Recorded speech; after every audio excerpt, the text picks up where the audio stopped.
నమస్తే, welcome to prime debate. This is Suresh కట.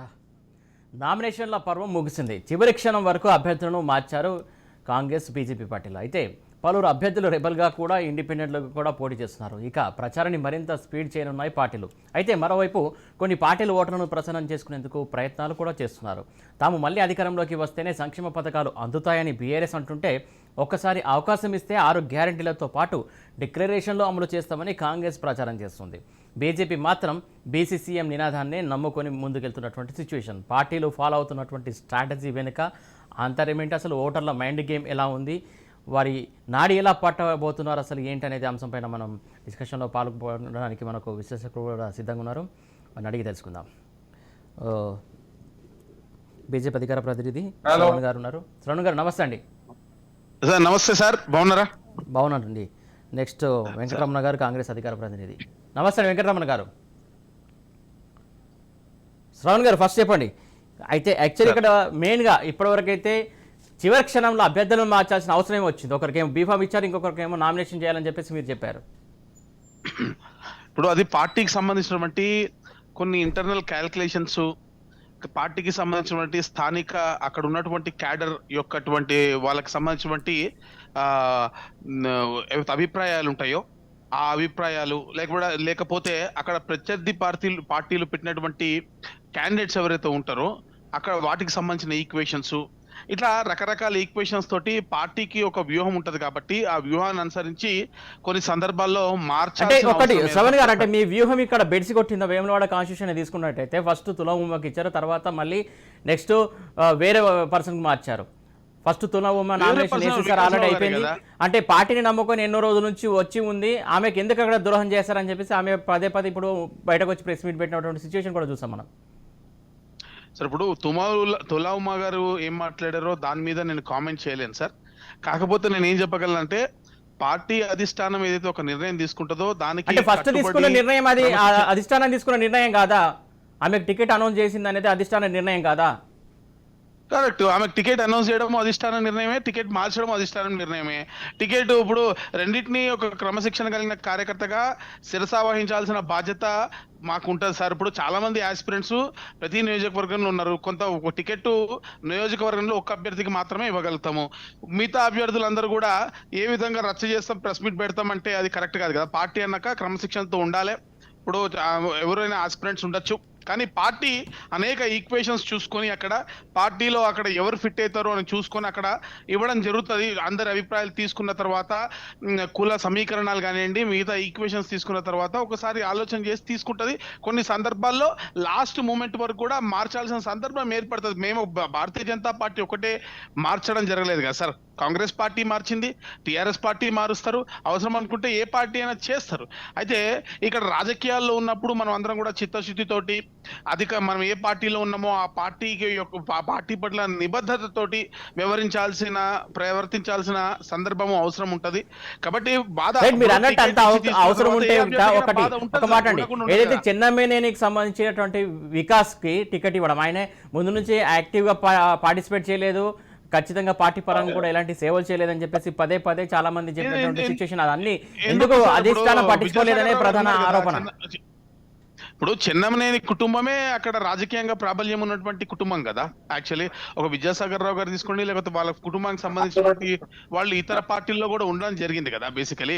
So రాజకీయంగా అక్కడ చాలా పలుకుబడి ప్రాబల్యం ఉన్నటువంటి కుటుంబం కదా. నేపథ్యం వాళ్ళకి లేదంటే వేరే విషయం, కానీ ఖచ్చితంగా వాళ్ళకు ఉంది. వాళ్ళు ఎప్పటి నుంచో పార్టీకి పనిచేస్తూ ఉంటారు కదా, కొత్త వాళ్ళు అయితే కాదు కదా. అట్లా అంటే ఇప్పుడు తులా ఉమ్మకి అక్కడ లేదంటారా?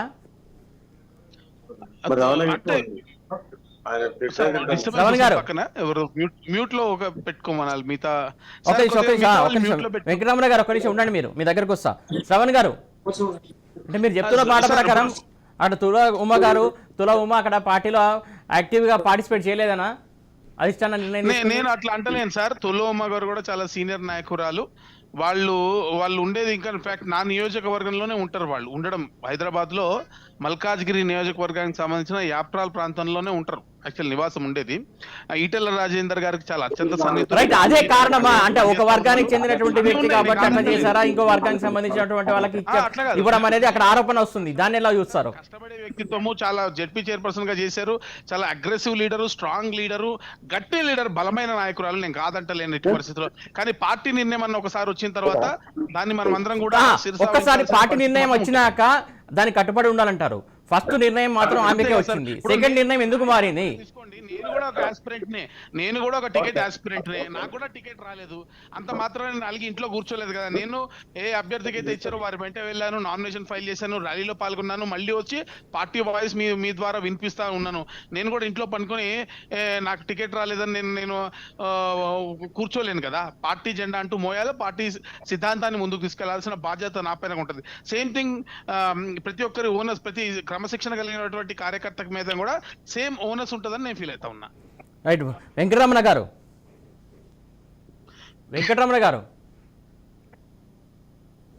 రైట్, వెంకటరమణ గారు మనకు అందుబాటులో లేరు. నెక్స్ట్ బండి శ్రీనివాస్ గారు బీఆర్ఎస్ నుంచి ఉన్నారు. శ్రీనివాస్ గారు నమస్తే అండి. శ్రీనివాస్ గారు నా మాట వినబడుతుందా? వినబడుతుంది సార్.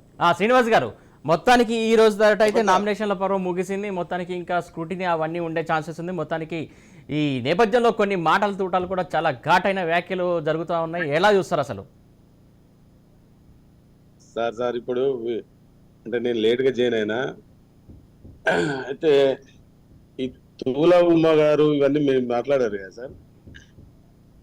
హలో సార్, వేములాడ విషయం సార్ అది వేసేసి మాట్లాడుతున్నా అంటే అక్కడే కాదు, ఈవెన్ మొత్తం తెలంగాణ వ్యాప్తంగా అన్ని కాన్స్టిట్యూషన్లో కావచ్చు, కొన్ని కాన్స్టిట్యూషన్లో పదే చివరి క్షణం వరకు కొన్ని పార్టీల అభ్యర్థులను మార్చాయి. ఎందుకోసం అసలు?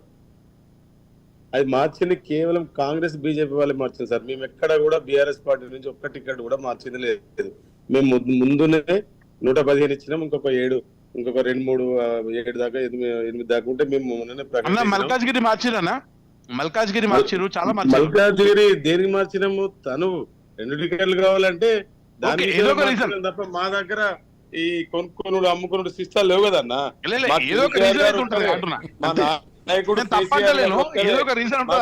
పోయి సార్ ప్లీజ్ ఢిల్లీకి పోయి పైరోలు చేసుకొని పైసలు ఇచ్చి కొనుకొచ్చుకునే పరిస్థితి మా టిఆర్ఎస్ లో ఎక్కడ కూడా లేదు. మా నాయకుడు మాకు కేసీఆర్ గారే 100% వారు నిర్ణయించిన వాళ్ళకి పోటీ చేస్తారు, మిగతా వాళ్ళందరూ కూడా మళ్ళీ వాళ్ళకి సపోర్ట్ చేసి గెలిపించుకుంటారు తప్ప ఎక్కడ కూడా కాంట్రవర్షన్ ఉండే సార్ మాది. నేను రాజకీయ మీ దగ్గరకు వస్తా నేను. ఒక్క నిమిషం వెంకటరమణ గారు, నేను కూడా విమర్శన కాదు కదా సార్. శ్రీనివాస్ గారు ఆగండి, మీరు మాట్లాడుకోండి, నేను మాట్లాడిస్తా. శ్రవణ్ గారు ఒక నిమిషం ఆగండి మీరు. వెంకటరమణ గారు ఎందుకు పార్టీలో ఉన్నటువంటి చివరి క్షణం వరకు అభ్యర్థులను ఎందుకు మార్చి ఎందుకు గందరగోళం సృష్టించాల్సిన పరిస్థితి ఎందుకు వచ్చింది? ఇప్పుడు సార్ యాక్చువల్గా ఏంటంటే ప్రతి రాజకీయ పార్టీలో ఎవరైనా కానీ, ఏ రాజకీయ పార్టీ అయినా కానీ వాళ్ళ యొక్క గెలుపు, ఏదైనా ఎక్కువ సీట్లు గెలిచి ప్రభుత్వం నెలకొల్పాలనే ఒక ఆశయంతోనే ముందుకు పోతారు. సో కొన్ని అనివార్య పరిస్థితుల వల్ల అక్కడ గెలిచే క్యాండిడేట్లు కొద్దిగా తర్వాత వాళ్ళు సర్వేలలో వెనుకబడి ఉండడము, దాని తర్వాత ముందడ పడడము, ఇట్లాంటి ఇష్యూలలో దాన్ని ఏం చేస్తారంటే క్యాండిడేట్లను చేంజ్ చేస్తారు. దీనిలో ఏంటంటే క్యాండిడేట్స్ చేంజ్ చేసినంత మాత్రాన వాళ్ళని విస్మరించి వాళ్ళకి ఏదో రాజకీయంగా వాళ్ళని దూరం పెట్టినట్టు కాదు. ఏదైనా కానీ రేపు పొద్దున గెలిపే పరమావధిగా పనిచేసి రేపు పొద్దున తెలంగాణలో ఏదైతే ఈ బీఆర్ఎస్ పార్టీని ఈ తెలంగాణ ప్రజలకు విముక్తి కల్పించాలంటే కాంగ్రెస్ ప్రభుత్వం రావాలి. దాని గురించి మాలో కూడా కొన్ని మార్పులు చేర్పులు జరిగినాయి వాస్తవం. ఎందుకంటే అక్కడ ఉన్న పార్టీ పరిస్థితులను బట్టి, ఎందుకంటే మా దానిలో ఆశావాదులు ఎక్కువ ఉండడం వల్ల, ఒక్కొక్క దగ్గర బలమైన నాయకులు 3-4 ఉండడం వల్ల వాళ్ళను మేము సర్వేలలో ఒకరి నుంచి ఒకరు పోటీ పడడం వల్ల మాకు కొద్ది ఇబ్బందులు ఎదురైనాయి. దానివల్ల మేము కొన్ని సీట్లు లాస్ట్ మినిట్ లో మార్చడం జరిగింది. రైట్, అదే కారణమా లేకుంటే బయట నుంచి వలసలు వచ్చిన నేపథ్యంలో అనుకుంటారా? ఇప్పుడు అట్లా కాదండి, వలసలు అని ఇప్పుడు మీరు అంటారు. ఇప్పుడు వలసలు ఏంటండి, మీరు జైన్ చేసుకున్నారా లేదా పక్క పార్టీల నుంచి వచ్చినటువంటి వ్యక్తుల్ని? అవునండి, రాజకీయం ఇప్పుడు ఏ పార్టీ అయినా, ప్రాంతీయ పార్టీ అయినా, జాతీయ పార్టీ అయినా, ఇప్పుడు రాజకీయం ఈ రోజులలో ఎలా ఉంది మేము చెప్పనక్కర్లేదు. ఇప్పుడు పరిస్థితులను బట్టి ఒక పార్టీ నుండి ఇంకో పార్టీ, ఈ రోజు కాంగ్రెస్ పార్టీ గెలుస్తుందనే ఒక నమ్మకం ఉంది కాబట్టి లీడర్లు అందరూ కాంగ్రెస్ పార్టీ వైపు చూస్తున్నారు. సో దానివల్ల కాంగ్రెస్ పార్టీ కూడా ఇప్పుడు వాళ్ళకు తెలంగాణలో కూడా 10 సంవత్సరాల నుండి అధికారంలో ఉన్న బీఆర్ఎస్ ప్రభుత్వం వల్ల ప్రజలకు ఏం లాభం జరుగుతలేదు.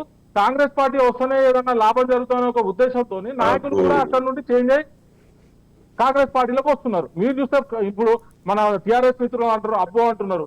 అబ్బో అని అనడంలో కారణం ఏముంది చెప్పండి బ్రదర్. మీరు చూస్తే 2014 నుండి మీరు చెప్పిన హామీలు ఏవి నెరవేర్చింది చెప్పండి. నీళ్లు నిధులు నియామకాలతో చేసుకున్న మన తెలంగాణను ఈ రోజు నీళ్ళేమో కాళేశ్వరం ప్రాజెక్టులో మొత్తం 1,00,000 కోట్లు అభివృద్ధి చేసిర్రు. ఈ ఉద్యోగాలు అయితే అసలు ఉద్యోగాల ముచ్చట దేవుడేకు. అసలు నిరుద్యోగులు అప్పుడు మనం కాళేశ్వరం ప్రాజెక్టు టెండర్ ఎంత తెలుసా అన్న నీకు? అవును అది టెండర్ ఎంతనే? అవునన్నా చెప్పేది టెండర్ అట్లా కాదు. ఒక విషయం చెప్తేండ్రా అన్న, కాగిచ్చిన రిపోర్టు నేనేదో నా నోట్లకే చెప్తలేను. కాగ్ అనేది రిపోర్ట్ ఇచ్చింది. మేము 40,000 కోట్లతో ప్రాణహిత సేవల ప్రాజెక్ట్ చేపడితే దాన్ని మీరు డిజైన్ చేంజ్ చేసి చెప్పండి. మన పెద్దలు అడిగింది ఏంటంటే టికెట్లు ఇవ్వడంలో కూడా జాప్యం ఉంది అన్న. చెప్పానండి మీరు చెప్పింది కరెక్టే. కానీ ఇప్పుడు కాంగ్రెస్ పార్టీలో ఎందుకు జాయిన్ అవుతున్నారు వరుసలు అంటే నేను చెప్తున్నాను, కాంగ్రెస్ పార్టీ వైపు నాయకులు చూస్తున్నారు, ప్రజలు కూడా చూస్తున్నారు. కాబట్టి గెలుపు అవకాశాలు ఎక్కువ ఉన్నాయి కాబట్టి కాంగ్రెస్ పార్టీ వైపు చూస్తున్నారు. అన్న జైన్ అవడం వేరు, జైన్ చేసుకోవడం వేరు. దాన్ని ఎవరు తప్పుపట్టడం లేదు. లాస్ట్ క్షణం వరకు అంటే మీరు ఒక 12-13 మంది ముఖ్యమంత్రి అభ్యర్థులు ఉంటారు. నా అభ్యర్థి నేను అభ్యర్థి అని అక్కడికి పోయినాక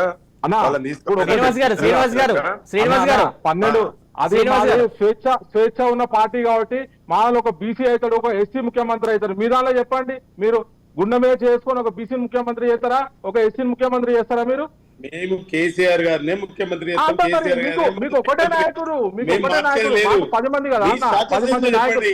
వెంకటరమణ గారు అండ్ శ్రీనివాస్ గారు శ్రీనివాస్ గారు చెప్పండి సార్. కాంగ్రెస్ పార్టీ ఖచ్చితంగా అధికారంలోకి వస్తుంది కాబట్టి ఆ యొక్క వ్యూహంలో భాగంగా మార్చినమంటున్నారు.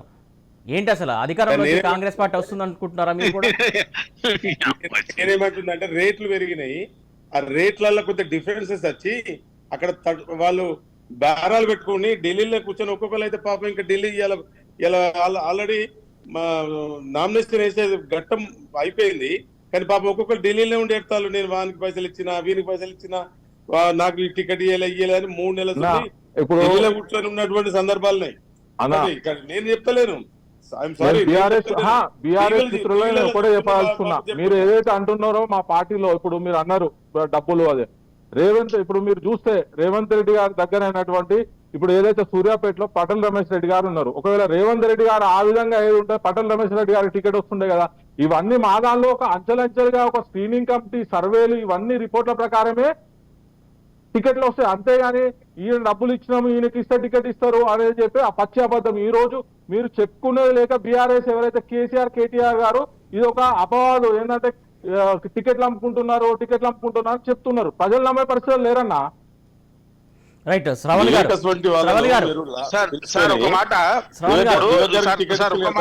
శ్రీనివాస్ గారు ఆగండి సార్. నేనేమంటున్నా సార్, ఇప్పుడు ఏ పార్టీ ఎవరికి టికెట్ ఇస్తుంది అనేది వాళ్ళ అంతర్గత వ్యవహారము. ఆ పార్టీకి ఉన్నటువంటి అంతర్గత ప్రజాస్వామ్యంకి సంబంధించినటువంటి విషయము, ఆ పార్టీలో ఉన్నటువంటి డెసిషన్ మేకింగ్ కి సంబంధించిన విషయము, ఆ పార్టీలో ఉన్నటువంటి స్ట్రాటజీకి సంబంధించిన విషయము. పక్క పార్టీలు అభ్యర్థులను మార్చారు అని చెప్పాల్సిన అవసరం మనకు లేదు. అది ఎక్స్ట్రీమ్ కొన్ని కార్నర్ కేసెస్ లో ఒకవేళ నిజంగా కూడా అవినీతి ఒక లెటర్సే ఒక స్కామ్ లో డైరెక్ట్ రెడ్ హ్యాండెడ్ గా పట్టుబడి అందువల్ల మార్పిడి జరిగిందంటే ఎస్, దానిపైన మనం పబ్లిక్ గా చర్చించడానికి అవకాశం ఉంది. కానీ పార్టీ అంతర్గతంగా వాళ్ళకి కావాల్సిన ఒక నిర్ణయం తీసుకొని వాళ్ళ సర్వే శ్రవణ్ గారు అంతర్గతంగానే ఒక మాట మాట్లాడి మీరు చాలా డైవర్ట్ చేస్తున్నారు.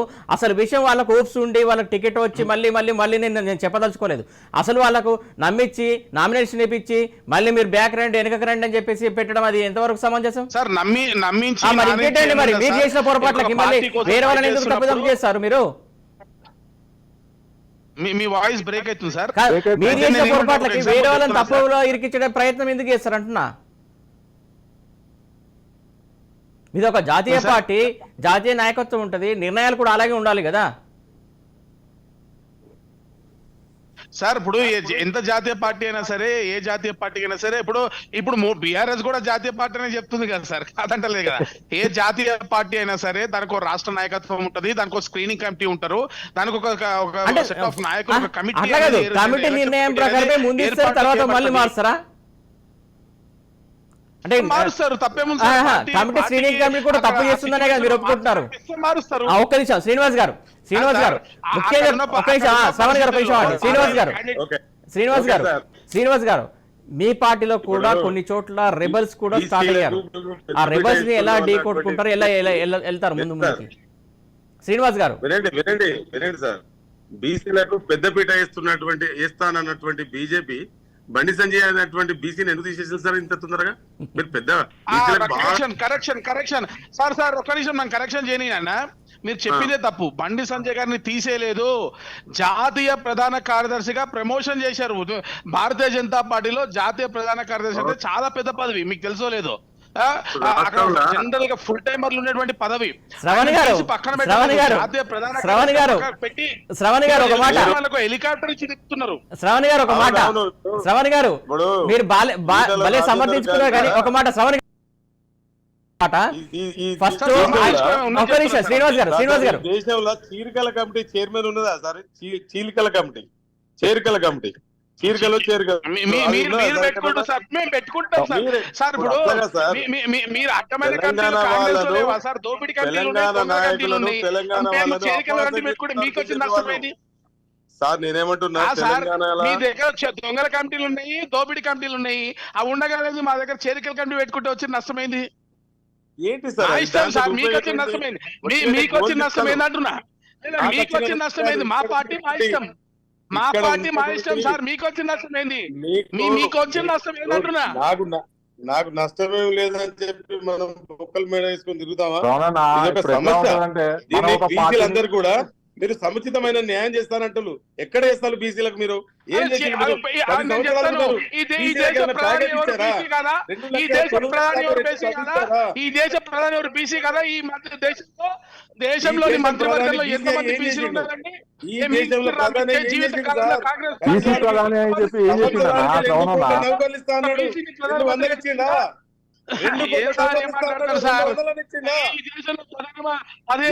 బీసీ ముఖ్యమంత్రులు ఉన్నారు ఈ దేశంలో సార్. భారతీయ జనతా పార్టీ యువమోర్చా రాష్ట్ర అధ్యక్షుల నుంచి మొదలు పెట్టుకొని ఈరోజు campaign committee chairman Etela Rajender గారు బీసీఏ, మీరు గుర్తుపెట్టుకోండి. జాతీయ ప్రధాన కార్యదర్శి బండి సంజయ్ గారు బీసీఏ, ఒక ప్రధానమంత్రి గారు బీసీఏ. కేంద్ర ప్రభుత్వంలో మళ్ళీ అడుగుతున్నా బీసీ ప్రధాని అయి 10 సంవత్సరాల నుంచి సంవత్సరానికి 2 కోట్ల నౌకర్లు ఇస్తాడు. ఒక్క నౌకరు బీసీ ప్రధానిని అవహేళన చేస్తున్నారా? బీసీ ప్రధాని కావద్దా? ప్రధాని అవహేళన, బీసీ ప్రధాని తెలంగాణ రాష్ట్రానికి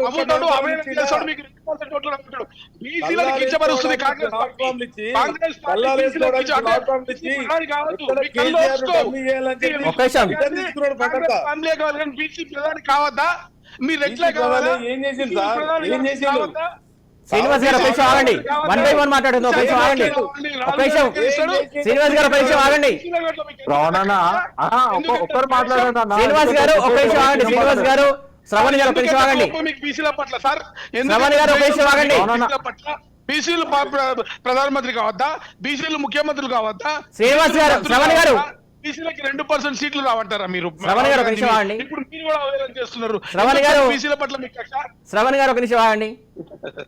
శ్రవణ్ గారు ఒక మాట, అండ్ శ్రీనివాస్ గారు అండ్ వెంకటరమణ గారు ఒక మాట. 1 by 1 మాట్లాడుకుందాం. కంటిన్యూ మాట్లాడుకుంటే ఎవరి మాట ఎవరికి కూడా అర్థం కాదు. ఒక నిమిషం. ఆ శ్రీనివాస్ గారు అడిగిన క్వశ్చన్ ఏంటంటే, శ్రవణ్ గారు దానికి ఆన్సర్ ఉంటే చెప్పండి, లేకుంటే దాటవేసే ధోరణి మాత్రం వద్దు. బీసీ ప్రధాని ఏం చేశారో దేశానికి అని అడిగారు ఆయన. మీ దగ్గర సమాధానం ఉందా? అది చెప్పారు కదా సార్, అంత క్లియర్. చెవులు పనిచేయకపోతే కాంగ్రెస్ పార్టీకి నేనేం చేయను. జాతీయ బీసీ కమిషన్ కి రాజ్యాంగ హోదా కల్పించిందే బీసీలని క్లియర్ గా ప్రధానమంత్రి గారు చెప్పిర్రు. అది సరిపోవట్లేదా మీకు? ఈ రోజు ఓబీసీలకు అత్యధిక శాతం మంత్రి స్థానాలు ఇచ్చింది కేంద్ర ప్రభుత్వంలో ఎవరు? భారతీయ జనతా పార్టీ ప్రభుత్వం కదా. ఈ రోజు మొదటిసారిగా తెలంగాణ గడ్డపై బీసీ ముఖ్యమంత్రి నేతలు తీసుకుంది భారతీయ జనతా పార్టీ కదా. అత్యధిక శాతం ఎన్నికల్లో అత్యధిక శాతం బీసీలకు టికెట్లు ఇచ్చిన పార్టీ భారతీయ జనతా పార్టీ కాదా? ఇవన్నీ కాంగ్రెస్ పార్టీకి కనిపిస్తలేవా? ఎందుకు బీసీ సమాజం మీద విషయం కక్కుతున్నారు నేను అడుగుతున్నా. అవునన్నా, ఒక్క నిమిషం ఆగండి. బీఆర్ఎస్ అడిగిందా వెంకటరమణ గారు. కాంగ్రెస్ అడిగిందా కూడా తెలియని పరిస్థితులు ఉన్నారు మీరు. సీనాన్న టిఆర్ఎస్ నుండి అడిగిండు, నన్ను కాంగ్రెస్ అంటారు మీరు. సరే అన్న, నేను ఒక విషయం మాట్లాడతాను. ఇప్పుడు మీరు సరే, ఇప్పుడు 10 సంవత్సరాలు అక్కడ కేంద్రంలో, ఇక రాష్ట్రంలో 10 సంవత్సరాలు బీఆర్ఎస్ బీజేపీ ఇద్దరు పాలించారు. మీరు బీసీల గురించి సీనన్న విషయం తీసుకుంది కాబట్టి నేను ఒక విషయం చెప్తా. ఇప్పుడు సీనన్న అన్నట్టు యాక్చువల్ గా బండి సంజయ్ గారు, మన అవునన్నా కాదన్నా, బండి సంజయ్ గారు బీసీ నాయకునిగా ఇక్కడ ఎంతో కొద్ది ఆయన తప్పు మాట్లాడినా ఒప్పు మాట్లాడినా కొద్దిగా పార్టీని ఏదో ఒక యాక్టివ్ మోడ్ లో తీసుకొచ్చిండు. అటువంటి యాక్టివ్ ఉన్న ప్రెసిడెంట్ మీరు తీసి ఒక రెడ్డి సామాజిక వర్గం తెచ్చిండ్రు, అదొకటి మీరు విషయం. మీరు నేను ఏమంటున్నా శ్రవణ్ గారు ఒక నిమిషం ఆగండి. మీరు మాట్లాడిన వరకు శ్రవణ్ గారు కంప్లీట్ చేయండి, ఒక నిమిషం ఆగండి. నా మాటినండి. ఇప్పుడు మీరు కేంద్ర కేబినెట్ లో సెక్రటరీలు 90 మంది ఐఏఎస్ సెక్రటరీలు ఉంటే దానిలో 87 మంది కులాల వాళ్ళు ఉంటారు, 3 బీసీలు ఉంటారు. ఇంకా మీరు చూస్తే బీసీలకు సంబంధించి ప్రత్యేక మంత్రిత్వ శాఖ లేదు. ఇంకా మీరు ఇట్లా చూసుకుంటా పోతే చాలా విషయాలు ఉన్నాయన్న. ఇప్పుడు ఇంకొకటి మీరు అంటున్నారు బీసీ ముఖ్యమంత్రి హామీ అని, అంటే మీరు వేరే విధంగా అనుకోవద్దు. ఇప్పుడున్న పరిస్థితికి సర్వేల ప్రకారం చూస్తే అసలు ఒక అంకె ఒక సింగిల్ డిజిట్ నుండి డబుల్ డిజిట్ పోవడానికి చాలా ఇబ్బందికరమైన పరిస్థితిలో మీరు బీసీ ముఖ్యమంత్రి హామీ చెప్పి ఎవరికి ఉపయోగపడుతుంది, దేనికోసం? ఇంకొకటి సీనన్న చెప్తున్నాడు బీసీల గురించి, మిమ్మల్ని అన్నాడు, సీనన్న అడగాల్సుకున్నా. మీ దగ్గర ఇప్పుడు మన రాష్ట్రంలో 17 మంది కేబినెట్ మంత్రులు ఉంటే వాళ్ళ 54% ఉన్నటువంటి బీసీలకు ఓన్లీ 3 ప్రాధాన్యం ఇచ్చారు. దాన్ని ఏమనాలన్నా? ఇంకొకటి మీరు మాట్లాడండి. అవి కూడా చేసిన ఏమున్నది, మామూలు మంత్రిత్వ శాఖలు అన్ని ముఖ్యమైన రెవెన్యూ, ఫైనాన్స్, ఇరిగేషన్ అంతా మీ కల్వకుంట్ల కుటుంబము మీ వాళ్ళ చేతుల్లోనే ఉంటాయి. అదొకటి మీరు గుర్తించాలి. మీరు 2014, 2018లో ఎలక్షన్లు ఏదైతే మీరు బీసీల సంక్షేమానికి మీరు నిధులు కేటాయిస్తా అని చెప్పి హామీ ఇచ్చిర్రో అవి పూర్తి స్థాయిలో కేటాయించలేదు. అదొకటి. మీరు గొల్ల కుర్మలకు వెంకటరమణ గారు నెక్స్ట్ పాయింట్స్ మళ్ళీ తీసుకుందాం. ఒక్క నిమిషం ఆగండి. శ్రవణ్ గారు చెప్పండి మీరు. సార్ ఇంకా నేను చెప్పడం అది ఇందాక కొన్ని చెప్పాను సార్.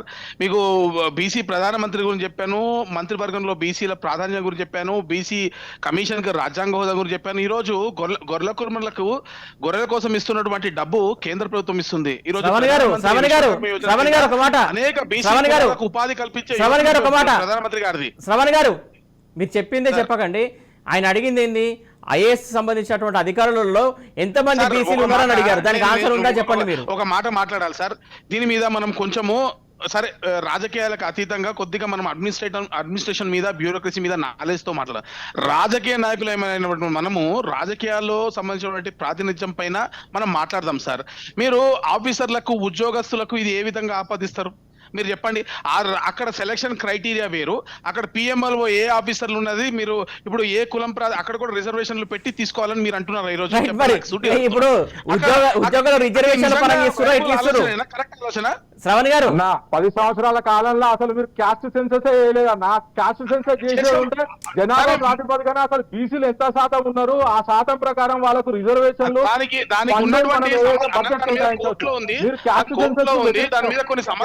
ఈ రోజు బీసీ ముఖ్యమంత్రి కాదు. క్యాస్ట్ సెన్సస్ చేయడం వేరు, బీసీలకు ప్రాధాన్యం ఇవ్వడం వేరు. రెండింటిని మీరు క్లబ్ చేయకండి.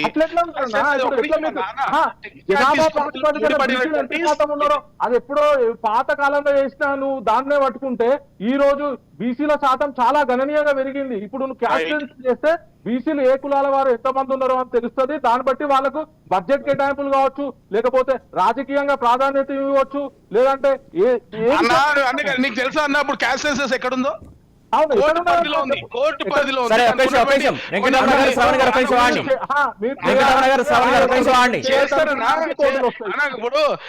ఇప్పుడు కొన్ని అంశాలు కొంత డిలే కావచ్చు, అంత మాత్రం ఆగిపోతాయన్నది ఉద్దేశం కాదు. కొంత డిలే అయినప్పటికీ కూడా ఖచ్చితంగా చేసి తీరుతారు. కానీ దాన్ని ఈ రోజు బీసీలకు చేసే ప్రయోజనాలని కల్పించుంటాం అనేది నాకు తెలిసినంత వరకు అయితే రాంగ్. క్యాస్ట్ సెన్సస్ తో సంబంధం లేకుండా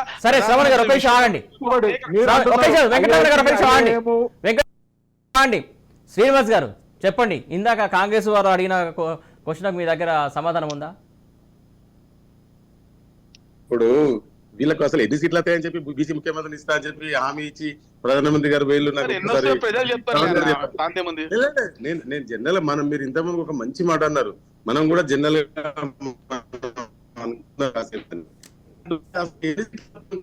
మీరు ఒక ఒక కనీసానికి 20-30 వస్తాయంటే ఇంకా కొన్ని పెరుగుతాయి తగ్గుతాయి అనుకోవచ్చు. ఉన్న 3 సీట్లు వస్తాయా రావో కూడా నమ్మకం లేని పరిస్థితిలా పట్టుగానే ఇప్పుడు బండి సంజయ్ గారిని జాతీయ కార్యదర్శిగా పెట్టారు. సరే, ఓకే, సంతోషం. నేనేమంటున్నా, ఎన్ని రాష్ట్రాలకి నేను సరే సంజయ్ ఆ పదవి ఇచ్చినాక ఇప్పుడు చేరికల కమిటీ అని ఈటల రాజేందర్ గారు పెట్టారు. ఎక్కడ తెలియదు సార్. నేనేమంటున్నా అంటే మన రాష్ట్రంలో చర్చ మనము కరెక్ట్ చేస్తలేం. భారతీయ జనతా పార్టీలో జాతీయ ప్రధాన కార్యదర్శి ఎన్ని రాష్ట్రాలు తిరిగేది అనే దానికి చర్చ మనం పెడుతున్నాం. ఒక నిమిషం, మీరు కూడా ఇందాక వేరే టాపిక్ మాట్లాడారు, వాళ్ళు కూడా విన్నారు. ఒక నిమిషం ఆగండి శ్రవణ్ గారు, మీరు చెప్పకండి. చర్చ అన్ని వస్తాయి, రాజకీయ కోణంలో మీరు మాట్లాడకండి. ఒక నిమిషం, మీరు మాట్లాడేది కరెక్ట్ అంటే ఎట్లా శ్రవణ్ గారు? ఒక నిమిషం, ఇంకొక మాట నేను అడుగుతా, ఒక మాట చెప్పండి. ఇందాక ఒక నిమిషం శ్రవణ్ గారు, ఏదైతే బండి సంజయ్ గారికి ఎప్పుడు పదవి ఇచ్చారు? ఫస్ట్ పదవి కేటాయించిందేమో, అధ్యక్ష పదవి తీసేసినాక ఇక్కడ ఉన్నటువంటి సిచ్యువేషన్లు పరిణామాలు చాలా వ్యతిరేకత వచ్చిన తర్వాత పార్టీ పరిస్థితి ఏమవుతుందని చెప్పేసి ఆయనకు జాతీయ పదవి ఇచ్చిన సందర్భం కాదా? ఇది ఒప్పుకుంటారు మీరు అసలు? నేను అట్లా అనుకుంటలేను సార్. మీరు అనుకోరు కాబట్టి ఎట్లా ఉంది పరిస్థితి అనేది అర్థమవుతుంది. అక్కడ మనం అనేక సార్లు చూసాం కదా సార్, మోడీ గారు బండి సంజయ్ గారిని ఎంత ప్రశంసించారు, ఎంత అప్రిషియేట్ చేశారు. అవునండి, ప్రశంసించారు, పదే చెప్పారు. ఇంకొక మాట గుర్తు చేస్తా శ్రవణ్ గారు ఇంకొక మాట గుర్తు చేస్తా. మోడీ గారు ఉన్నటువంటి సభలోనే డైరెక్ట్ బండి సంజయ్ ఏమన్నారు? అన్నా కంప్లీట్లు ఇవ్వకండి అన్న, కేంద్రానికి కంప్లీట్లు ఇవ్వకండి అన్న అని అన్నారా లేదా? నాకు మీ వాయిస్ బ్రేక్ అవుతుంది సార్. యాక్చువల్లీ పదే అధ్యక్షుని పదవిపైన ఇక్కడ రాష్ట్రంలో ఉన్నటువంటి స్థితిగతుల పైన రాంగ్ కంప్లైంట్స్ ఇయ్యొద్దన్నా అని చెప్పేసి ఆయన విన్నవించిండా లేదా? అంటే దాని అర్థం ఏంటి? బండి సంజయ్ గారు పదే కంప్లైంట్స్ చేయొద్దని చెప్పారు. ఆ సమావేశాలు చేశారు అంటే దాని అర్థం ఏంటండి? ఏ పార్టీలో గొడవలు ఉండవు సార్, ఇప్పుడు ఒప్పుకుంటున్నారు కదా, సరే చెప్పుకుంటారు, తప్పేముంది? ఇప్పుడు మీకు విషయం తెలుసా, మీరు బీసీ మూడికి బండి సంజయ్ గారిని పెట్టి తీస్తున్నారు. మరి కంప్లైంట్ ఇచ్చిన వాళ్ళు ఎవరు బీసీలా కాదని మీకు తెలుసా? నేను ముడిపెట్టలే, నేను సందర్భం గుర్తు చేస్తున్నా అంతే. మీరు అంటున్నారు కాబట్టి నేను సందర్భం గుర్తు చేస్తున్నా. ఒక్క నిమిషం వెంకటరమణ గారు, నేను ఏమంటున్నా అంటే ఇక్కడ మనం డిస్కస్ చేసే పార్టీకి సంబంధించిన అంతర్గత వ్యవహారాలు. సరే ఒక్క నిమిషం, చాలా అర్థమైంది అండి. ఓకే, ఒక్క నిమిషం వెంకటరమణ గారు ఇప్పుడు మీరు ఏదైనా కావచ్చు. ఇప్పుడు మీరు 2 పార్టీలు చూస్తే, ఇప్పుడు మీరు బండి సంజయ్ గారి విషయం వచ్చింది కాబట్టి ఆ బీసీల గురించి మాట్లాడినాం.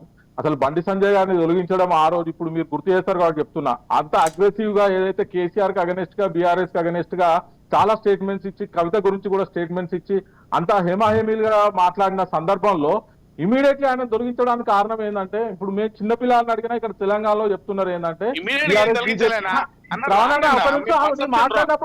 నువ్వు మాట్లాడినప్పుడు నా మాట వినండి. అయితే వీరిద్దరు ఒక అండర్స్టాండింగ్ లోనే ఆ బండి సంజయ్ గారిని తొలగించి సౌమ్యుడైనటువంటి మృదు స్వభావమైనటువంటి కిషన్ రెడ్డి గారిని తెచ్చిపెట్టుకొని ఇక్కడ వీళ్ళు ఎలక్షన్ లో పోవడానికి ఒక ప్లాను. కవితను అరెస్ట్ చేయలేదు, అదొకటి. సరే, ఇప్పుడు మేము బీజేపీ గురించి అంటే ఇంకోటి సీనన్న గురించి మాట్లాడదు, బీసీల గురించి విషయం తీసిరు కాబట్టి అన్న, స్థానిక సంస్థల ఎన్నికల్లో కాంగ్రెస్ పార్టీ అప్పుడు 34% రిజర్వేషన్ బీసీలో కల్పిస్తే మీరు రాష్ట్రంలో 23% తగ్గించారు. దానివల్ల దగ్గర 13,000 మంది పైచిలకు సర్పంచులు, ఎంపీటీసీలు, జెడ్పీటీసీలు వాళ్ళ రాజకీయ ప్రాతినిధ్యం కోల్పోయారు బీసీలు. దాని గురించి మీరు ఏం మాట్లాడరు. ఇంకా ఇట్లాంటి చాలా విషయాలు ఉన్నాయి. ఇప్పుడు బీసీ బంద్ అంటారు, బీసీ బంద్కు మీరు అనౌన్స్ చేసినాక లక్షల మంది అప్లై చేసుకున్నారు, డబ్బులు కట్టి, అవే కోట్ల రూపాయలు వచ్చినాయి. మీరు ఎంతమందికి ఇచ్చిరంటే ఇప్పటి వరకు ఒక దానికి డాటా లేదు. అది ఇచ్చిందా అంటే ఒక 10 మందికి ఇస్తారు, ఫోటో పెట్టుకొని దాని అనౌన్స్మెంట్, దాని ఒక షో. కానీ మీరు చిత్తశుద్ధితో చేసింది ఏముందని చెప్పండి. పంపిణీ కార్యక్రమం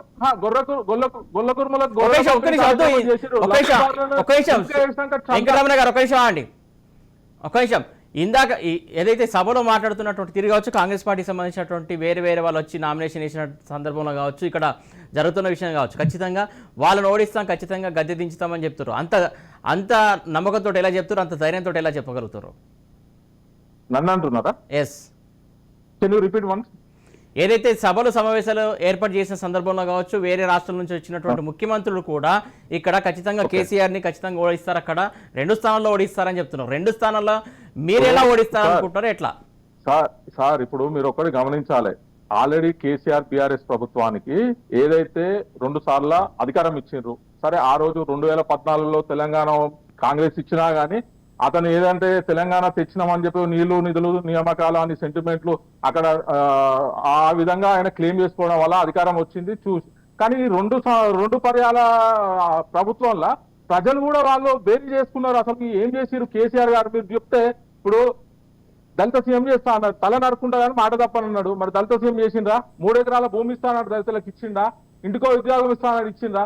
2018లో కాంగ్రెస్ పార్టీ నిరుద్యోగ వృత్తి ఇస్తామని చెప్పి 3000 అంటే దాన్ని 16 రూపాయలు కలిపి 3016 అని అనౌన్స్ చేసిండు. ఇప్పటి వరకు అమలు చేసిండా? అదే గమనించాలి.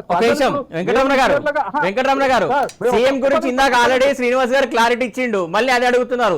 ఇప్పటికి మీరు 1,00,000 సార్లు అడిగినా సమాధానం అక్కడి నుంచి అదే వస్తుంది. అది కాకుండా ఇంకా వేరే చెప్పండి. నేను చెప్పేదండి, నేను చెప్పేది అదే. ఏదైతే 10 సంవత్సరాల బీఆర్ఎస్ పరిపాలన ఉందో ప్రజలు చాలా ఇబ్బందులు పడ్డారు. మేము కాంగ్రెస్ నాయకులు చెప్పడం కాదు, ప్రజలే స్వయంగా వాళ్ళు చెప్తున్నారు. కాంగ్రెస్ కు ఓటేద్దాం, కాంగ్రెస్ కు ఓటేసి గెలిపించుకొని ప్రజా సంక్షేమ ప్రభుత్వం తెచ్చుకుందాం అని చెప్పి ప్రజలే అనుకుంటున్నారు. దాని విధంగానే మా నాయకులు కూడా చెప్తున్నారు. ఎందుకంటే తెలంగాణ ఇచ్చింది, అప్పుడు యునైటెడ్ ఆంధ్రప్రదేశ్ లో కూడా మీరు చూస్తే ఇప్పుడు తెలంగాణకు ఉన్నటువంటి ఏదైనా పెద్ద ఇరిగేషన్ ప్రాజెక్టులు కానీ ఏం చూసుకున్నా కానీ కాంగ్రెస్ కట్టినాయి కదా అండి. ఇప్పుడు అవంతా ప్రజలు రియలైజేషన్కి వచ్చిరు కాబట్టి ప్రజలు డిసైడ్ అయిపోయినారు కాంగ్రెస్ పార్టీని గెలిపించి తెలంగాణ అభివృద్ధి ప్రదంలో సంక్షేమము అభివృద్ధి 2 ఉండాలని చెప్పి వాళ్ళు కోరుకుంటున్నారు. రైట్ శ్రీనివాస్ గారు, ఏదైతే ఇక్కడ ప్రధానంగా ఎక్కువ హైలైట్ అవుతూ ఉన్నటువంటి విషయం ఏంటంటే కేసీఆర్ పోటీ చేస్తున్నటువంటి 2 స్థానాలపైన చాలా మంది మాట్లాడుతున్నటువంటి సందర్భం మనం చూస్తున్నాం. ఎవరైనా ఖచ్చితంగా 2 స్థానాల్లో ఓడిస్తాం అంటున్నారు. ఏంటి అది? దాన్ని ఎలా చూస్తారు అసలు మీరు? 2 స్థానాలలో కూడా అవతల అభ్యర్థికి రిపైట్ కూడా రాదు. సరే, అది ఎవరి వాళ్ళు చెప్పుకుంటారు, 3వ తారీఖు నాడు చూసుకుందాం అది. కానీ ఇప్పుడు అన్నగారు చెప్పినట్టుగా నేను ఏమంటున్నా అంటే, గతంలో చేసిన వాటిని అంటే 10 ఏళ్లలో జరిగినటువంటి అభివృద్ధి, ఆనాడు ప్రభుత్వాలు వాళ్ళు 56,000 పాలించిళ్ళు ఎట్లా ఉంది, ఈ 10 సంవత్సరాలు ఎట్లా ఉందో ప్రజలను చూస్తారు. కానీ తనేమంటాడు, ఈ ప్రభుత్వం పనితీరును చూసి కాంగ్రెస్ గా ఓటెత్తది. ఏంది 3 గంటల కరెంట్ ఇస్తానందుకు ఓటేయాలా? లేకపోతే మీ కర్ణాటక నుంచి వచ్చినటువంటి ముఖ్యమంత్రి గారు 5 గంటలకు ఇస్తా ఉన్నా? ఏం చూసేయాలి మీకు అసలు ఓట్లు? మీకు కనీసానికి ఏ వర్గానికన్నా సాయం చేసినటువంటి సందర్భం ఉందా? మీరు చెప్పుకోవడానికి బాగా చెప్పుకుంటారు, ఎందుకంటే మీరు మాట్లాడే చాలా సందర్భాల్లో ఇప్పుడు 3 గంటలు అటు ఇటు మాట్లాడి ఇప్పుడు మీరు అంతగానం ఖచ్చితంగా ఏది ఉంటే 3 గంటల కరెంట్ అనేది ఎవరన్నా? కరెంటు 24 గంటల కరెంటు ముసుగులో ఎంత అవినీతి జరుగుతుందని చెప్పి రేవంత్ రెడ్డి గారు చెప్పారు. మీరు అంతగానో దమ్ము ధైర్యం ఉంటే మరి కొమ్మటిరెడ్డి వెంకటరెడ్డి గారు సబ్ స్టేషన్లు వెళ్ళినప్పుడు లాక్ బుక్లు ఎందుకు మొత్తం దాస్తున్నారు? అది చెప్పాలా మీరు? నేనేమంటున్నా, మీరు 3 గంటల కరెంటు గురించి మీరు మాట్లాడారు కదా, అయితే మీరు ఆ సందర్భంలో బాగా తెలియదు సార్. మేము ఒక్కడే చెప్తాము మీరు తెలియదు అంటున్నారు. మీరు డైవర్ట్ చేసి ఈ మాటలు ఎవరికి రావు. కాంగ్రెస్ చాలా గొప్పగా మాట్లాడుతుంది, చాలా బాగా మాట్లాడుతుంది. దేశంలో ఎవరిని అడిగినా చెప్తారు, అటు ఢిల్లీలో మోడీ, ఇక్కడ కేసీఆర్. వీళ్ళ మాటలకు అసలు ఎవరు సార్? మీరు చాలా చక్కగా మాట్లాడుతున్నారు. ఓకే, నేను థ్యాంక్స్ చెప్తున్నా మీకు. మీరు ఏదైతే మొన్న 6 పథకాలు ఏదైతే తెలంగాణలో ఇస్తానని చెప్పారు కదా, రాజీవ్ గాంధీ గారు వీళ్ళ రాహుల్ గాంధీ గారికి ఇట్లా పాలిస్తున్న రాష్ట్రాలలో ఎందుకు సార్? మీరు పాలిస్తున్నటువంటి రాష్ట్రాల్లో ఎందుకు? చాలా సందర్భాల్లో ఈ విషయానికి వచ్చినప్పుడు ఏ రాష్ట్రమైనా ఆ రాష్ట్ర ఫైనాన్షియల్ సిచ్యువేషన్, అక్కడ ఉన్న ప్రజల జీవన విధానము, అక్కడ వాళ్ళకి అవసరాలను బట్టి ఇప్పుడు మేము రాజస్థాన్ లో 500 సిలిండర్ ఇచ్చినాము.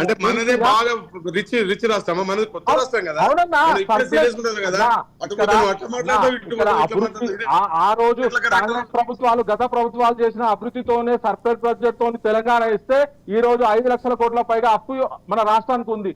మన దగ్గర కనీస సంపద ఉంది. అవన్నీ చూసుకొని కాంగ్రెస్ పేదోడికి 75 రూపాయల నుంచి 200 రూపాయలు ఇచ్చిన చరిత్ర మీది. 200 నుంచి 2000 ఇచ్చినటువంటి చరిత్ర మాది. పేదోడి కష్టం చూసి పైసలు కేసీఆర్ గారు తపన ఏంటంటే లేని వాళ్ళకు బతుకు తెరువు కొరకు వాళ్ళకి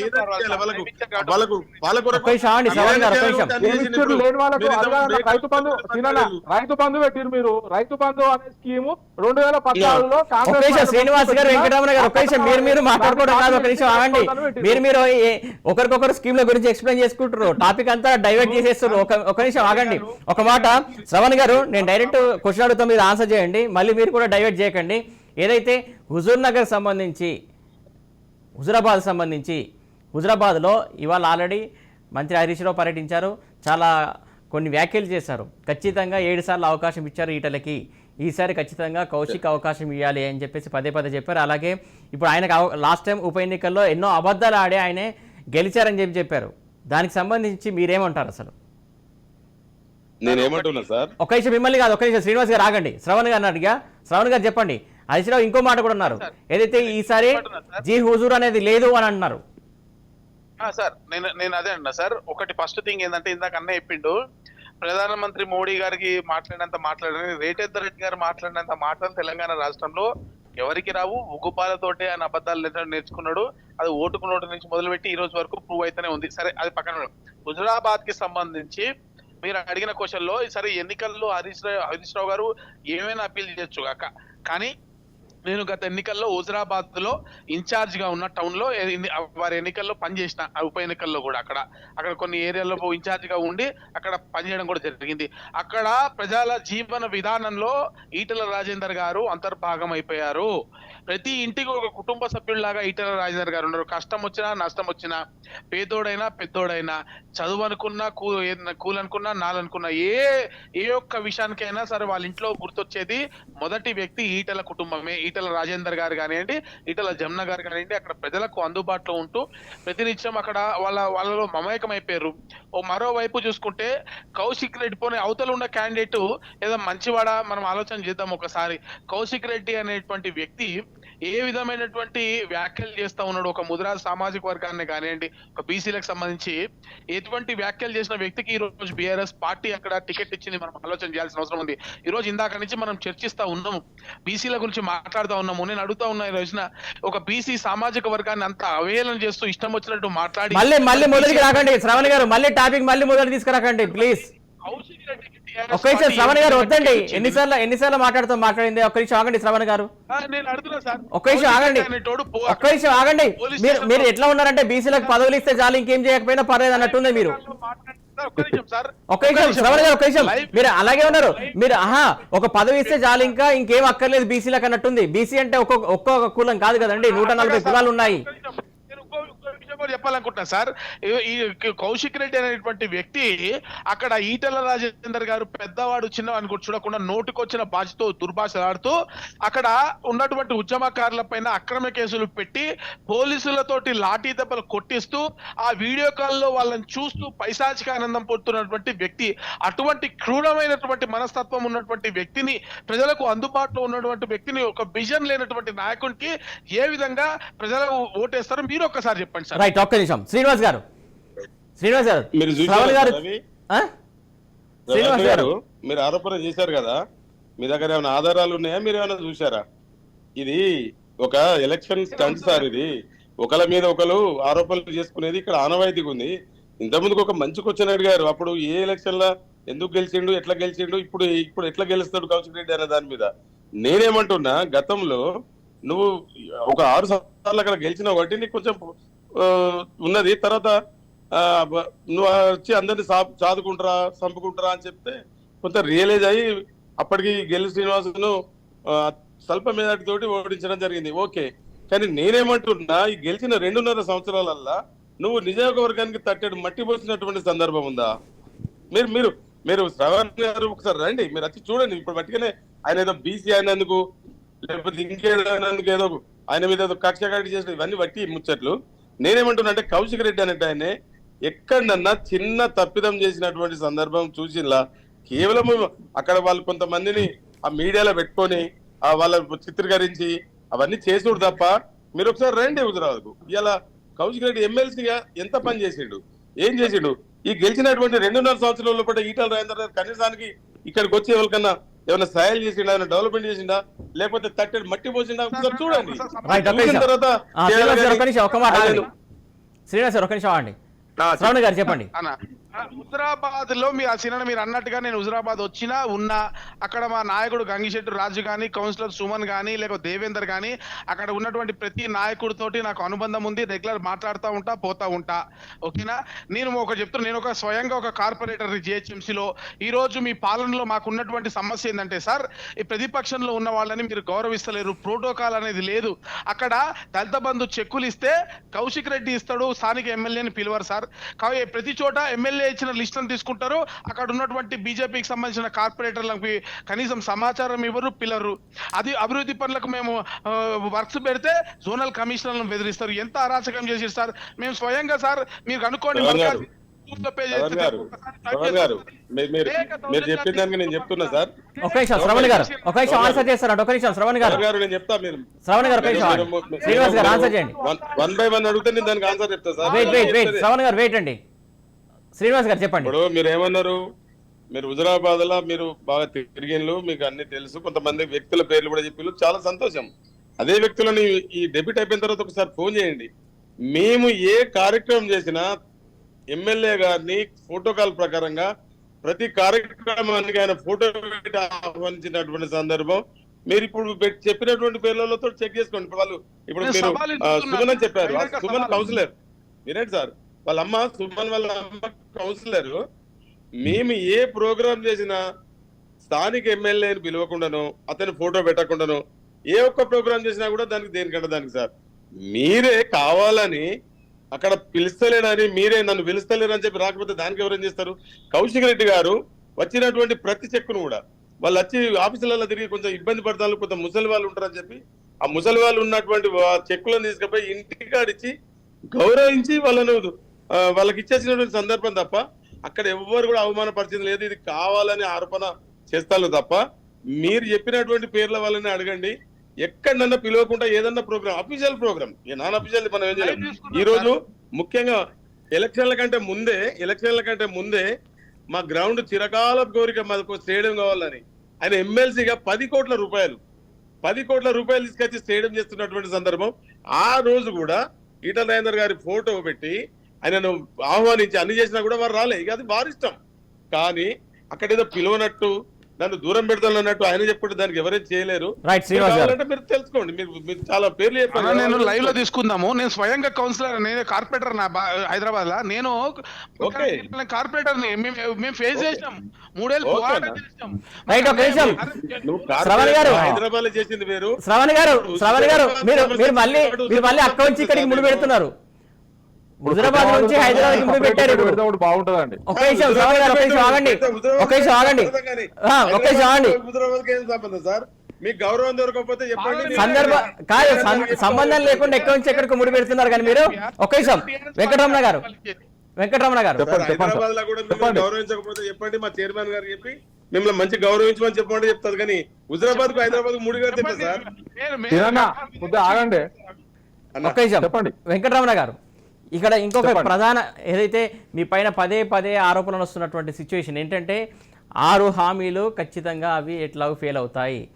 ఏదైతే చివరి నిమిషం వరకు కూడా వాళ్ళ క్యాండిడేట్లు మార్చడం, క్యాండిడేట్ల మీదనే కాన్ఫిడెంట్ లేదు, 6 అంశాలకు సంబంధించి 6 హామీలకు సంబంధించి కన్ఫర్మ్ ఉండదు, ఎట్టి పరిస్థితుల్లో నమ్మే పరిస్థితి లేదని చెప్పేసి పదే బీఆర్ఎస్ జనంలోకి తీసుకెళ్తున్నటువంటి పరిస్థితి. అలాగే బీజేపీ కూడా తీసుకెళ్తుంది, అందరూ తీసుకెళ్తున్నారు. ఒక నిలకడలేని రాజకీయాలు చేస్తే కాంగ్రెస్ అని చెప్తుంది. దీన్ని ఎట్లా మీరు ఓవర్కమ్ చేసుకుని వెళ్తారు? సురేష్ గారు, దీని గురించి నేను ఒకటే చెప్తా. ఇప్పుడు మీరు గత 50 ఇప్పుడు వీళ్ళే చెప్తారు 50-60 సంవత్సరాలు కాంగ్రెస్ పాలించింది, ఏం చేసిందని. కాంగ్రెస్ పార్టీ ఎప్పుడు కానీ మీరు గుర్తుపెట్టుకోండి, ఒక మేనిఫెస్టోలో ఒక నోట్తోని మేనిఫెస్టో ద్వారా ఒక అంశం ఏదన్నా హామీ వేస్తే అది ప్రతిసారి నిలబెట్టుకుంది. మీరు నిలబెట్టుకునే అంశం ఏదన్నా గత ప్రభుత్వాలు ఏదైనా మేనిఫెస్టో ఉంటే చెప్పండి. ఇప్పుడు కూడా మేము చెప్తున్నాము, ఏదైతే మా బలం ఏదైతే ఉందో మేము అంశం మేనిఫెస్టోలో పెట్టిన అంశాన్ని మేము నిలబెట్టుకుంటామనే ప్రజలు నమ్ముతున్నారు కాబట్టి ఈ రోజు కాంగ్రెస్ వైపు చూస్తున్నారు. ఒకటి 6 గ్యారెంటీలని మీరు అంటున్నారు. 6 గ్యారెంటీలు మేము ఈ రీసెంట్ గా జరిగినటువంటి కర్ణాటకలో కూడా మేము ఏదైతే 5 గ్యారెంటీలు ఇచ్చినామో ఆల్రెడీ వచ్చిన 100 రోజులనే ఇంప్లిమెంట్ చేసినాము. ఇక్కడ కూడా సేమ్ అదే విధంగా మేము ఏదైతే హామీ చేస్తున్నామో 6 గ్యారెంటీలను మేము ఖచ్చితంగా ఇక్కడ ఇంప్లిమెంట్ చేస్తాము. దానిలో ఎటువంటి డౌట్ లేదు. కానీ ఇంకొక మాట ఏదైతే మీరు చెప్తున్నట్టు కర్ణాటక గురించి, కర్ణాటక విషయం ప్రస్తావనకు వస్తుంది. అక్కడ 5 గంటలు కరెంట్ ఇస్తున్నాం అని చెప్పేసి ఇక్కడ 3 గంటలు ఇస్తామని చెప్తున్నారని చెప్తున్నారు.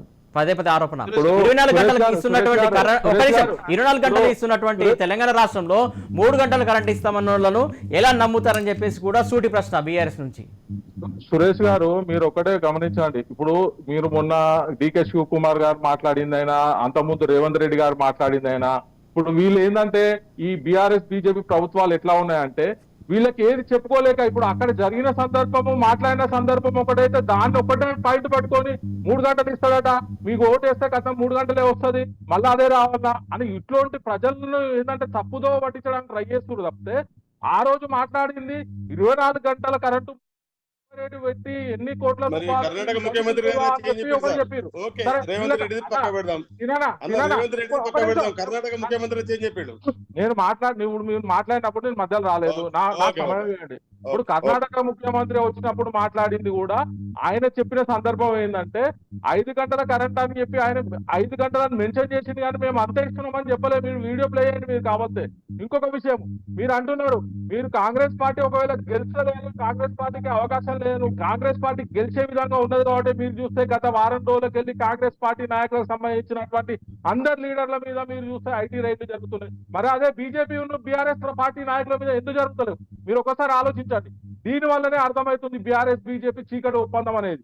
ఒకవేళ నిజంగానే అసలు ఈ 10 సంవత్సరాలు ఎవరైనా చూస్తే అసలు 10 సంవత్సరాల ప్రభుత్వం ఉంటే ఆ ప్రభుత్వంలో ఉన్నటువంటి నాయకులు అధికారులు ఏమన్నా అవకతవకలు చేసేందుకు ఆస్కారం ఉంటుంది, వాళ్ళ మీద ఏమన్నా ఐటీ రైళ్లు ఈడీలు జరుగుతాయి. కానీ ఇదే విచిత్రమో కానీ ఎక్కడైనా కానీ ఆ 10 సంవత్సరాల నుండి మేము నాన్ రూలింగ్ లో ఉన్నాం, మా లాంటి నాయకుల మీద కూడా మాకు ఇప్పుడు ఈడీ ఐటీ రైళ్లు జరుగుతున్నాయి. ఇప్పుడు మీరు అంటున్నారు ఇదే సేమ్ ఫార్ములా మీరు కర్ణాటకలో ప్రయోగించారు. కానీ వెంకటరమణ గారు ఇంకొక మాట, ఒక నిమిషం వెంకటరమణ గారు ఇంకొక మాట. ఏదైతే ఇందాక కేటీఆర్ కూడా ప్రెస్ మీట్ పెట్టి ఒక మాట మాట్లాడారు మీ బీసీ డిక్లరేషన్ గురించి, అలాగే దాంతో పాటుగా ఏదైతే ఈ బీసీలను మైనార్టీలను ఖచ్చితంగా బీసీలో చేర్చడం కావచ్చు, మైనార్టీలు కావచ్చు, ఇంకా వేరే క్రిస్టియన్స్ కావచ్చు, ఇంకా వేరే వాటికి సంబంధించి అది రాజ్యాంగబద్ధంగా ఉన్నటువంటి వాళ్ళను ఇలా ఎందుకు చేర్చడం, ఇది ఖచ్చితంగా ఏదైతే అవగాహన లేకుండా తీసుకున్నటువంటి నిర్ణయం, దీన్ని ఖచ్చితంగా వెనక్కి తీసుకోవాలని చెప్పేసి ఆయన చెప్పినటువంటి సందర్భం, దాన్ని ఎలా చూస్తారు? ఎవరు సార్? వెంకటరమణ గారు మిమ్మల్ని అడిగాను. కేటీఆర్ ప్రెస్ మీట్ పెట్టి ఒక్కసారి రిపీట్ చేయండి. షూర్ చేస్తాను. కేటీఆర్ ప్రెస్ మీట్ పెట్టి ఏదైతే మీరు బీసీ డిక్లరేషన్ ఇవ్వడం కావచ్చు, బీసీలో మైనార్టీలను బీసీలో చేర్చడం కావచ్చు, మైనార్టీలు కావచ్చు, క్రిస్టియన్స్ కావచ్చు, మిగతా వాళ్ళు కావచ్చు, వాళ్ళు రాజ్యాంగబద్ధంగా ఉన్నటువంటి కేటగిరీకి చెందినటువంటి వాళ్ళు వాళ్ళని తీసుకొచ్చి ఇందులో పెట్టడం వల్ల బీసీలకు నష్టం జరుగుతుందని చెప్పేసి చేశారు. అది ఖచ్చితంగా అవగాహన లేకుండా తీసుకుంటున్నటువంటి నిర్ణయం చెప్పారు, దాన్ని వెనక్కి తీసుకోవాలని చెప్పి అంటున్నారు. ఇప్పుడు మీరు ఒకటి ఆలోచించండి, ఏదైనా కానీ కాంగ్రెస్ పార్టీ గత ప్రభుత్వాలు బీసీలకు కావచ్చు, లేకపోతే ఎస్టీ ఎస్టీలకు మైనార్టీల వాళ్ళ సంక్షేమం గురించే ఆ రోజు డిసిషన్లు ఎస్సీ ఎస్టీలు కావచ్చు, క్రిస్టియన్లు కావచ్చు, మైనార్టీలు ఇంత ఉన్నతమైన స్థానంలో ఉన్నారు. ఇంకొకటి ఈ రోజు నిజంగా మీరు అప్పటికి ఇప్పటికి పరిస్థితి క్యాస్ట్ సెన్సస్ చేస్తే యాక్చువల్ గా ఏ జనాభా ప్రాతిపదికన ఎంతమంది ఉన్నారు దాని అందు గురించే కదా మేము ఇప్పుడు క్లియర్ గా చెప్పేది. క్యాస్ట్ సెన్సస్ మేము వచ్చినాక 6 నెలల్లో అక్కడ కేంద్రంలో ఇక్కడ రాష్ట్రంలో క్యాస్ట్ సెన్సస్ చేసి దాని ప్రాతిపదికన మేము బీసీలకు కావచ్చు, అన్ని కులాల వారికి మేము బడ్జెట్ కేటాయింపులు కావచ్చు, రిజర్వేషన్లు కావచ్చు కల్పిస్తామని చెప్పి ఈ రోజు బీసీ డిక్లరేషన్ లో కూడా మేము స్థానిక సంస్థల ఎన్నికలలో 34% రిజర్వేషన్లు వీళ్ళు తగ్గించి 22% చేసిర్రు. మేము 22% నుండి 42% చేస్తామని చెప్పి ఈ రోజు డిక్లరేషన్ లో మేము చేయడం జరిగింది. దీనివల్ల చాలా మందికి రాజకీయ అవకాశాలు వస్తాయి. ఇంకోటి ప్రతి మండలంలో బీసీలకు గురుకులాలు ఏర్పాటు చేస్తామని చెప్పినాం. ఇట్లా చాలా బీసీల గురించి కూడా చెప్పినాం. ఎందుకంటే ఒకటండి, వీళ్ళకు ఒకవేళ చిత్తశుద్ధి ఉంటే వీళ్ళు ఇంత ముందే అసలు ఈ 10 సంవత్సరాల కాలంలో చేసేది ఉంటే ఇప్పటికే చేసేవాళ్ళు. అసలు క్యాస్ట్ చేసేందుకు వీళ్ళు వ్యతిరేకం అండి. ఇప్పుడు టీఆర్ఎస్ కూడా ప్రభుత్వంలోకి వచ్చినాక ఏదైతే సకల జనుల సర్వే చేసింది దానికి సంబంధించిన డీటెయిల్స్ అయినా బయట పెట్టమని చెప్పండి, అవి కూడా బయట పెట్టలే కదా. రైట్, ఒక శ్రీనివాస్ గారు ఒక నిమిషం అండి. వెంకటరమణ గారు, శ్రీనివాస్ గారు నేను అంటున్నా సార్ ఒకటే, మా ముఖ్యమంత్రి కేసీఆర్ గారు, మీ ముఖ్యమంత్రి పేరు చెప్తారా సార్? అన్నా మీరు టాపిక్ డైవర్ట్ చేయొద్దు. శ్రీనివాస్ గారు ఒకటే హాఫ్ మినిట్ మీరు అన్నారు కదా అన్న, మీ ముఖ్యమంత్రి కేసీఆర్ గారు మీ ముఖ్యమంత్రి కేసీఆర్ కాకుండా మీరు ఇంకేదైనా పేరు చెప్పగలుగుతారా? ఆ దమ్ము ధైర్యం ఉందా మీకు? మేము ఎందుకు మాకు కేసీఆర్ అని చెప్తున్నాం కదా, మళ్ళీ వేరే ఎందుకు చెప్తాం? అది అది అదే మీరు అదే 12 మంది అన్నా, ముఖ్యమంత్రులు అదే మీరు సెక్యులర్ మీరే పార్టీ అంటే అదే సెక్యులర్ పార్టీ కాంగ్రెస్ లో ఎవరైనా ఎస్సీ కావచ్చు, అవును, బీసీ 5 కావచ్చు, సంవత్సరాలు ఎవరైనా 5 కావచ్చు. మారుస్తారు. అవును, అవును, పెద్ద అవును, పార్టీ. ఇప్పటికే ఉంది కదా అన్న, ఆల్రెడీ మీరు 5 నాలుగు రాష్ట్రాల్లో శ్రీనివాస్ గారు కర్ణాటక శ్రీనివాస్ గారు ఉన్నాడు. ఒక నిమిషం వెంకటరమణ గారు, శ్రీనివాస్ గారు ఒక మాట గుర్తుకొస్తుంది మీరు అంటుంటే. ఏదైతే మీ అధినాయకుడు ఢిల్లీకి వెళ్ళి అక్కడ బీజేపీకి సంబంధించినటువంటి వ్యక్తిని కలిసి ప్రధాని మోడీ ఈ మధ్య వచ్చి ఒక మాట కూడా ప్రస్తావించాడు, కేటీఆర్ని ముఖ్యమంత్రి చేయాలనుకుంటున్నాను చెప్పేసి అన్నారు. దానికి సంబంధించి ఇప్పటికి కూడా మీ నుంచి ఒక క్లారిటీ రాలేదు. ఎవరన్నారు సార్? ప్రధానమంత్రి ఆల్రెడీ హైదరాబాద్కి వచ్చినప్పుడు సభలో ఏమని చెప్పారు? కేసీఆర్ ఢిల్లీకి వచ్చి నాకు కలిశారు, కేటీఆర్ని ముఖ్యమంత్రి చేయాలనుకుంటున్నాను, ఇవన్నీ మాట్లాడుకున్నామని చెప్పారు. దాని గురించి సమాధానం కూడా ఇప్పటి వరకు కరెక్ట్ రాలేదు. ప్రధానమంత్రి గారికి నిద్ర లేవగానే తెలంగాణ కేసీఆర్ గారే గుర్తుకొస్తున్నారు. కాబట్టి మేమేమంటున్నాం, అవన్నీ తప్పుడు ప్రకటనలు. ఇప్పుడు ఏం కాదు, పని లేదా మొత్తం తెలంగాణలో ఏం జరుగుతుంది? లాస్ట్ కు ఈ కల్లాలు వేసుకున్నటువంటి ప్లాట్ఫామ్ లకు కూడా రిటర్న్ పైసలు తీసుకున్నారు. ఆయన తెలంగాణ గురించి అభివృద్ధి గురించి చూస్తాను సార్. ఎట్లా ఇక్కడ ఏమైనా ప్రభుత్వం ఏర్పాటు చేయాలి, ఒక 30-40 సీట్లతో అందరిని కొనుక్కొని ఏదో గవర్నమెంట్ ఏర్పాటు చేయాలనే ఆలోచన ఉంది. కానీ గంత ఆలోచన కేటీఆర్ అయితే తనకేంది, ఇంకెవరైతే తనకేంది అనుకున్నాడు. ఇవన్నీ అవసరం సార్ ఆయనకు? ఏ ఉన్నా కళ్ళు తెరిస్తే తెలంగాణ ముఖ్యమంత్రి గారే కనబడుతుండే ఆయనకు, అంతే తప్ప వేరే ధ్యాస లేదు. ప్రతి రోజు మంత్రో లేకపోతే ప్రధానమంత్రి, కేంద్ర మంత్రి మొత్తానికి తెలంగాణలో గవర్నమెంట్ తీసుకోవాలనుకుంటున్నారు. కానీ నేనంటున్నా రాజ్ న్యూస్ ద్వారా ఇప్పుడున్న సీట్లు గెలిచినా కూడా వాళ్ళకి గ్రేటే సార్. రైట్, ఓకే శ్రావణ్ గారు, ఒక నిమిషం శ్రావణ్ గారు కంక్లూజన్ ప్లీజ్. సార్ ఒక్కటి నేను ఒకటి క్లియర్ అవుతుంది. మనం అందరం కూడా పార్టీలకు అతీతంగా ఒక ఆలోచన చేద్దాం సార్. ఈ రోజు మనం అంటా ఉన్నాము బీసీలను చేస్తాం, ఎస్సీలను చేస్తాం, ఎస్టీలను చేస్తామని ప్రధానమంత్రులుగా ముఖ్యమంత్రులుగా అంటా ఉన్నాం సార్. నేను ఒకటి అడుగుతున్నా, చిత్తం మనం ఆలోచిద్దాం సార్. నిజంగా ఆ కులంలో ఉన్న గొప్పని చేస్తున్నామా, పేదోని చేస్తున్నామా? ఈ రోజు భారతీయ జనతా పార్టీలో ఛాయ్ అమ్మేటువంటి ఒక నిరుపేద వ్యక్తి అయినటువంటి బీసీని తీసుకొచ్చి అత్యున్నత స్థానంలో కూర్చోబెట్టాం. అట్లనే భారతీయ జనతా పార్టీలో అనేక స్థాయిలో అనేక స్థానాల్లో కింద అట్టడుగు వర్గాల్లో ఉన్నటువంటి వాళ్ళని తీసుకొచ్చి పెద్ద పెద్ద పొజిషన్లో పెట్టడం జరిగింది. కానీ ఈరోజు కాంగ్రెస్ పార్టీలో కానీ టీఆర్ఎస్ పార్టీలో కానీ నిజంగా ఒక పేద ఆ బీసీల్లో ఉన్నటువంటి పేదోడిని, ఎస్సీలో ఉన్నటువంటి పేదోడిని. శ్రవణ్ గారు మీరు అరచేతిలో వైకుంఠం చూపించే ప్రయత్నం చేస్తున్నారు, అర్థమవుతుంది. ఒక నిమిషం ఆగండి, ఒక నిమిషం. వెంకటరమణ గారు కంక్లూజన్ ప్లీజ్. ఒక నిమిషం, టైం లేదండి. వెంకటరమణ గారు కంక్లూజన్ ప్లీజ్. శ్రవణ్ గారు చెప్పినట్టు వాస్తవానికి ఒకటే, ఇప్పుడు బీసీలను వాస్తవంగా కింది స్థాయిలను రాజ్యాధికారంలోకి ఉన్నత పదవులకు కూర్చుండబెడితే చాలా సంతోషం, బీసీ బిడ్డగా అందరికీ సంతోషమే.